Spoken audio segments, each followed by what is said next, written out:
Welcome to the new Wabu Order podcast, and I go by the name of Wabu. Right now, I got a special guest, my man, all the way from Brooklyn, Q Butter. What's going on, good brother? Good, Fanny. What's goody, Fanny? I'm living, Black man. Power. Definitely, it's always Black Power over here on this side. But I know a little bit about you, but I want my audience to know more about you. Like, what you got going on? Like, what's Q Butter about? Black empowerment, building on my people, educating as much as I can. Indeed. And how are you doing that? Empowering your people. What's some of the tools you using? Well, we have a nonprofit organization that has multiple programs and services that's underneath it, most notably known as our Institute, that's dedicated to children who are homeschooled. Right now, we have about 250 children enrolled in that program. Hold up. Don't say it like that's something small. We ain't going to do that, Q. You say you got about 250 students in your program. And what is the curriculum of some of the things that you're teaching these kids? It's STEM-based, African-centered, Aboriginal focus. Mm-hmm. It's really about us. It's Black everything over everything. They learn electrical science, electrical engineering, mechanical engineering, astronomy, earth science, living environment. The same courses that they would learn in regular school, just from our perspective, from our language. That's needed. That's needed. Social studies is definitely taught from a pure Black perspective. Our English classes is all of the references and all the study guides is pretty much Black literature now, for things that focus on Black political thought. And this education.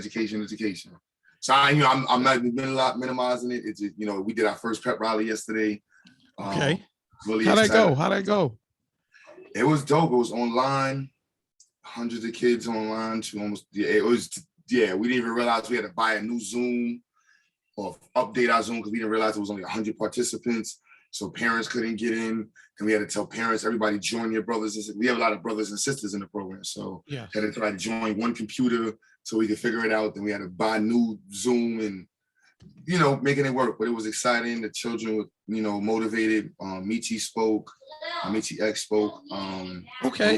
Baz spoke. Shout out to Malik Zulu, Shabazz, and Xyayx. Hopefully one day I had them on the show. I ain't gonna link you with them. Yeah. I appreciate that, good brother. So, what made you want to open up an institution for kids? Because you coming from a different world. It's our responsibility. I can go from mad different lanes from my pops, me not liking the fact that I had to go to regular school and being introduced kind of like to white people in that way and to that form of education and just no sense of love, to my struggles and tribulations in school, graduating on Rikers Island, getting jumped, fighting, stealing, those all types of reckless behavior I picked up and learned how to do. I really learned how to be a deviant really well in school. And that wasn't everybody else's experience, but for me, and many of my comrade friends, we pretty much learned how to be deviants. We learned some stuff, but that's what we learned. And so it was a complete waste of time. So I was I could dig you on that. I'm self-taught. Like, I don't think I learned one thing in school. I'm gonna keep it real. I truly don't believe I learned everything. I just learned from myself, like growing up. And what got me into learning was the 5% Nation. I got into the 5% Nation, and they was just the flyest niggas in the streets. You know what I mean? Everybody else was kind of cornballs. So growing up seeing them, I'm like, damn, I want to be like them brothers. Then listening to music, listening to Rakim and all of that. So it brought me into the Nation, Gods and Earth. And that's what gave me my love for learning, because I'm like, I'm going to the law school of Mecca, right? And I'm seeing people teaching classes that look like me. And I'm like, okay, like this is cool now to learn. You dig? And that's what kind of brought me into want to learn anything. And probably like a lot of other brothers that's coming up. Maybe not right now in this era. I don't know what's going to show them. Besides probably the internet. Like they listening to different platforms, whether it be Sonetta, Tariq Nasheed, whoever. They can learn from there. And that might could give them the experience to want to learn more. But what you're doing is something totally different than what most people. You opened up your doors and so like, yo, we're going to learn over here. We're going to do this over here. I like the fact that y'all got self-defense classes and all types of stuff. Yeah, it's a blend. So like the mission is to empower our community. Like I teach the students, I tell the parents, for me, empowerment is the ability to do for yourself. And that's just what it is. We want to be able to do for ourselves in every capacity and face of the word. Where did you learn this ideology, I guess you want to call it? Where did you learn this from? Man, there's so many different components to, like, you know, we're from New York, so, you know, being, you know, hustlers and grinding, and then being introduced, like you said, the 5% Nation. My father's influence on me is, you know, very intricate in my pursuit of knowledge and wisdom. My mother's just heart, you know, love and want to help the world, you know. Yeah. You know, so from early, as long as I can go back, I always wanted to do something that was monumental for the people. Like, it just was how it was going to be. Like, my mother always told me, like, you could be a good leader or a bad leader. You know, you're going to be a leader. So it's up to you to choose how you're going to do it, you know, and that's just who I was as a kid. You know, people be hanging out my window trying to get me to come outside. I always have people around me. You know, that person that always has a pack. I'm not saying I got people followed me. It was just, I just had a pack of people always around me. Yeah, I could dig it. It was inspire people, so it's like, you know. So you was always like a natural born leader. So to say. And I could dig that. I could dig that. So I was seeing how I got introduced to you. Forgive me for eating, God. I ain't eat all day. I'm just over this. No. Do your thing, good brother. Don't tell nobody I'm eating kids' snacks, man. They'll be like, yo, Q scamming eating kids' snacks. I ain't gonna lie, I would be banging the juicy juices if I was there. But how I got introduced to you was I think it was Sonetta TV. And you know, at first, when you see somebody, I ain't gonna front, I think of the worst at first. I'd be like, nah, man, this brother's scamming. Like, you know, that's how I just think. And it might be sad, but you know, you think of the worst. Like whenever even if I meet somebody off top, I'll be like, man, this nigga's a sucker. But you know what I mean? Till they show you they not. So I'm like, hold on, let me check this brother out. Boom, boom, boom. I'm doing my research. I'm even asking a couple of people. And everybody's saying like, nah, son is the real deal. So then I said, I donated a little something when you had the thing to do. And I liked how you had the breakdown where all the money was going. This is going to there. I think it was some telescopes, all types of stuff. I said, okay, I see, like, you know what I mean? It ain't going to a new car for the brother.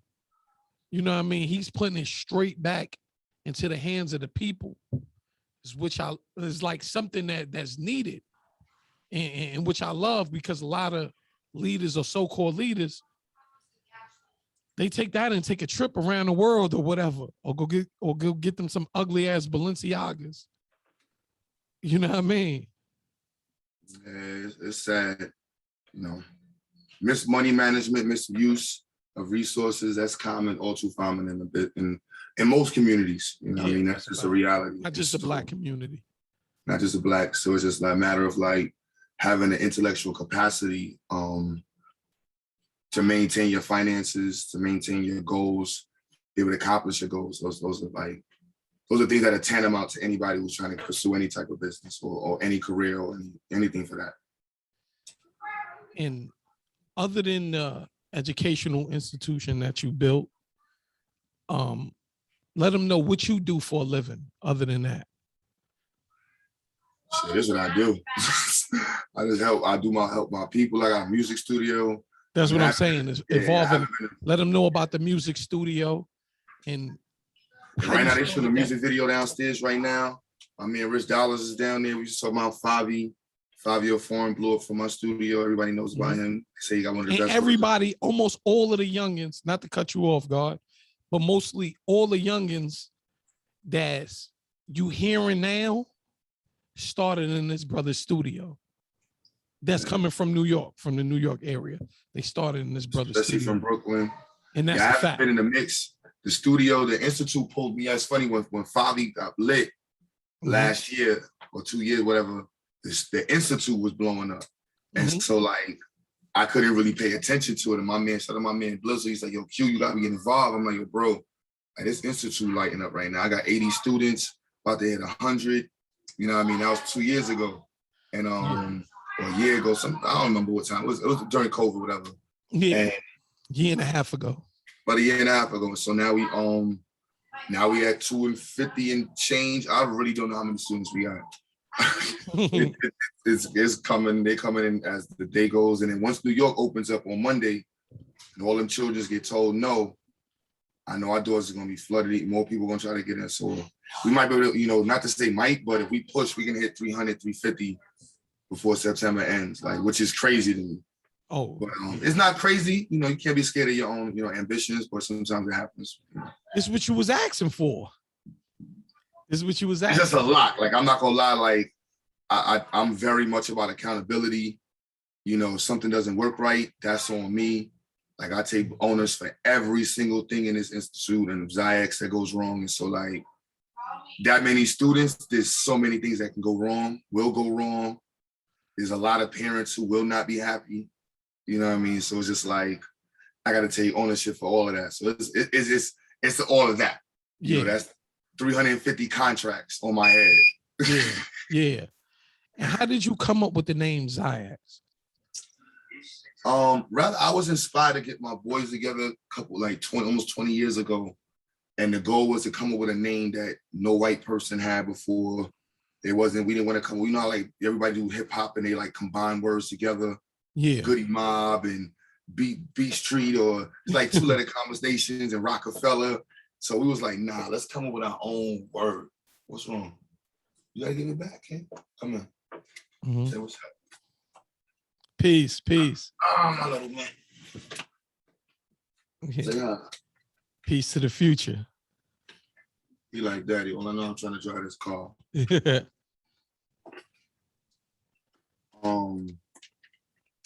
Yeah, I lost track, but nah. You were talking about how did you come up with the name Zion? Oh yeah, so that was inspiration, and then in like 4 hours, a lot of marijuana, you know what I'm saying, a lot of weed, some Coronas, a little bit of liquor.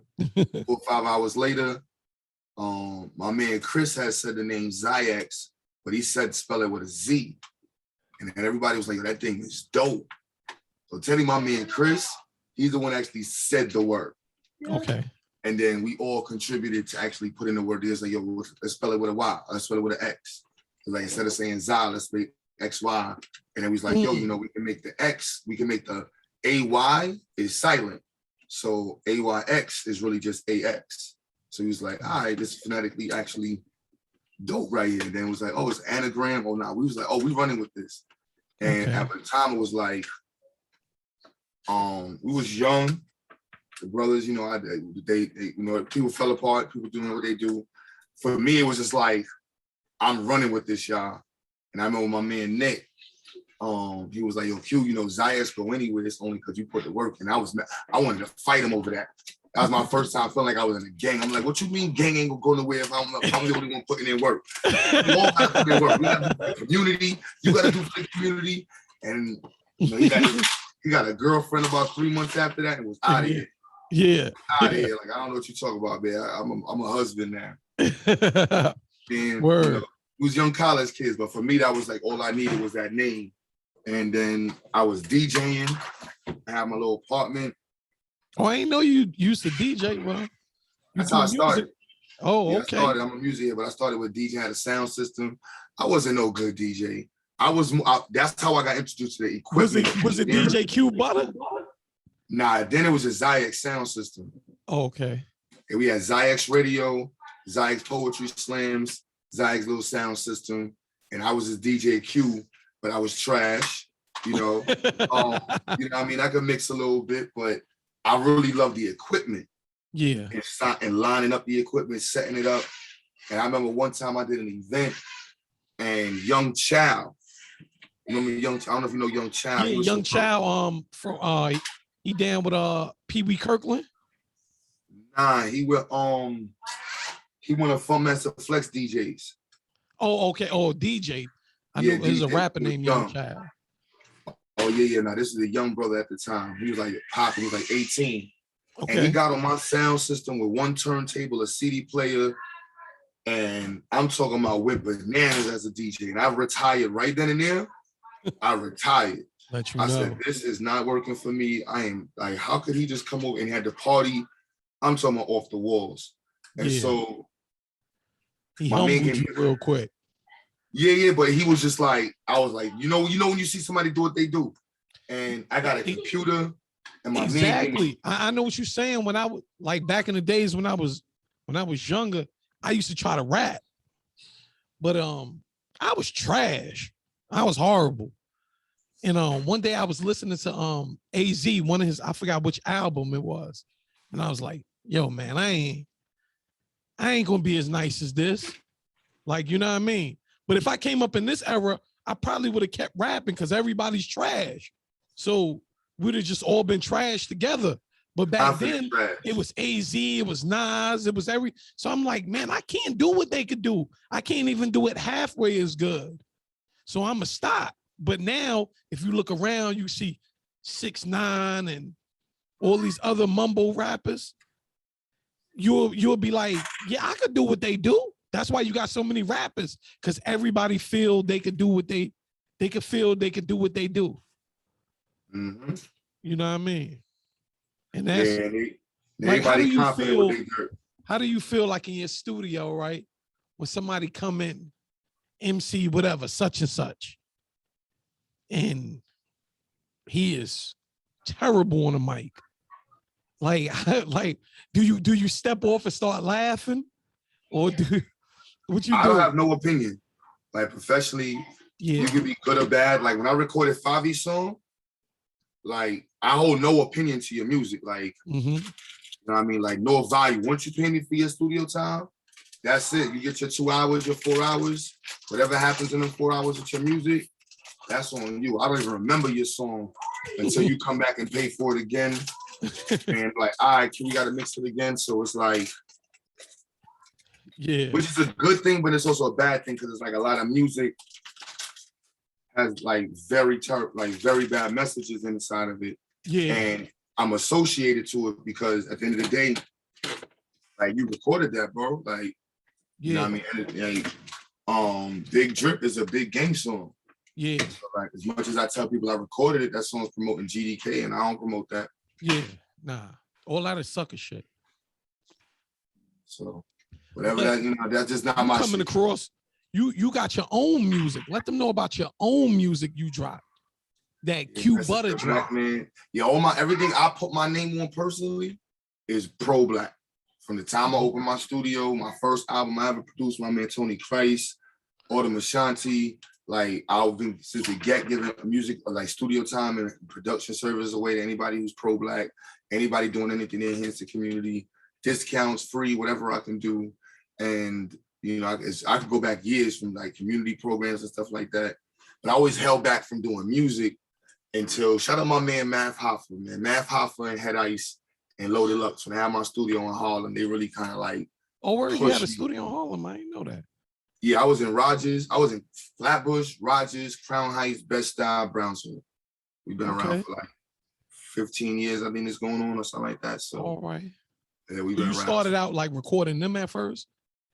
Like, no, I was in Kate and I was recording my man's back blocks and just local artists.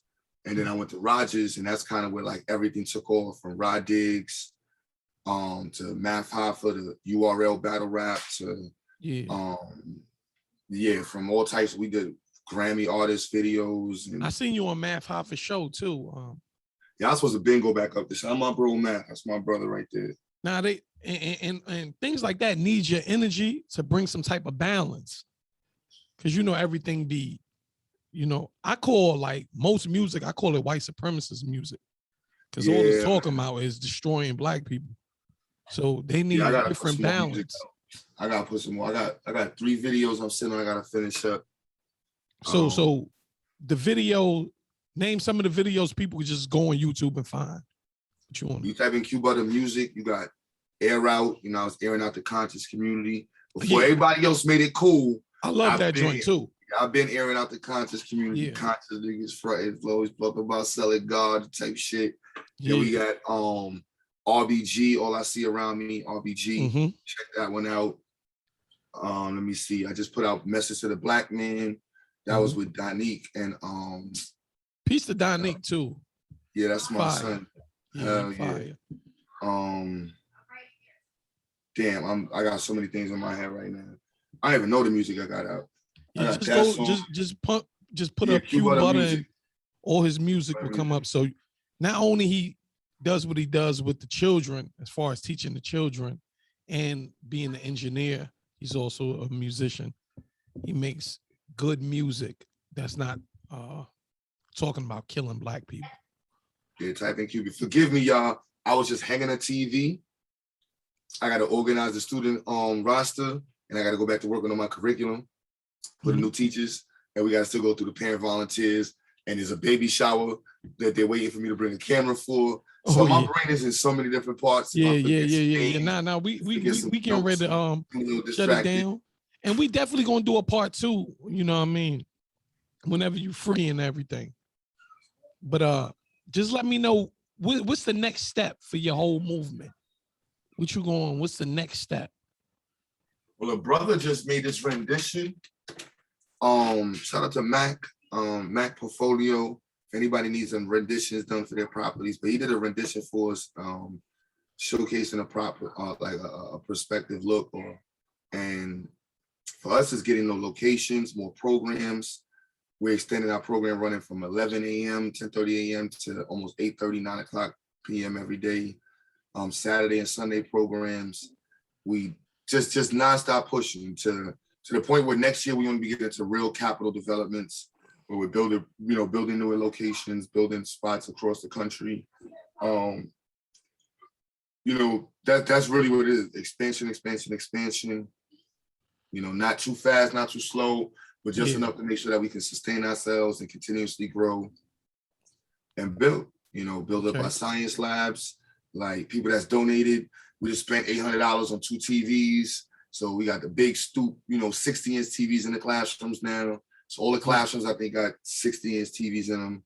And we use those like smart TVs. So they're smart TV, but we use them like smart boards because we connect the computers to it. So that's a better visuals.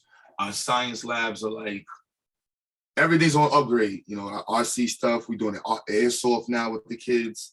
So we building that up. So we got all these dope, like next week, we might go tomorrow. I really want to go tomorrow.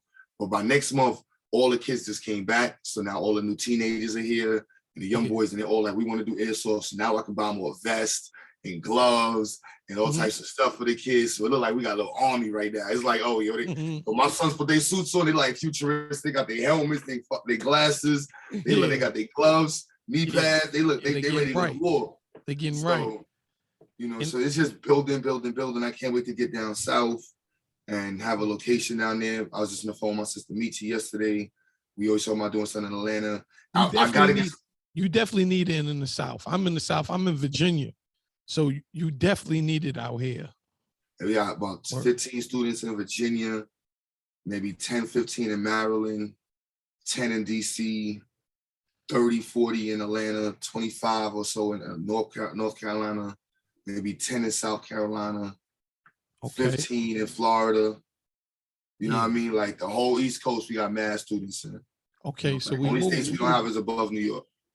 All right, let the people know where they can find you at. QButter@gmail for my, if you want to direct me, talk to me direct. QButter everywhere, Instagram, anything. The Zayax Institute, the Xyayx Institute, INSTITUTE.org. Okay. The Zayax Institute @gmail. And if you want to know about our nonprofit organization, we're a fully registered nonprofit organization, 501c3. no political alignment, no government funding, not looking for any government funding. We're not applying for anything like that. But if you do want to make a tax deductible donation, our parent organization for the Institute is the Zayax, the Movement. So Xyayx, themovement.org. And on there, you can get all of our charitable information. And if you see any typos on the website, I do all the editing on the website, y'all. So just message me like, yo, Q, you left for aura. You forgot to put the apostrophe. You know, you got two words combined together. Don't hit me with the shenanigans. Just let me know, because like, it's us doing this. And if you are that critical of what we got going on, I implore you to volunteer, because you know we need that type of critique, you know, to make us make what we have going on better. Okay. Like I said, y'all tap in with the brother. This is the New Wabu Order podcast, and he will definitely be back on the show. Y'all can go to anchor.fm/New Wabu Order, and let's grow. Appreciate you, good brother. Nah, I appreciate you, King. I definitely. Send me the link when this drops, man. Oh yeah, definitely. Yeah, you're gonna be the first. You're gonna be the first. Okay. Peace. Peace.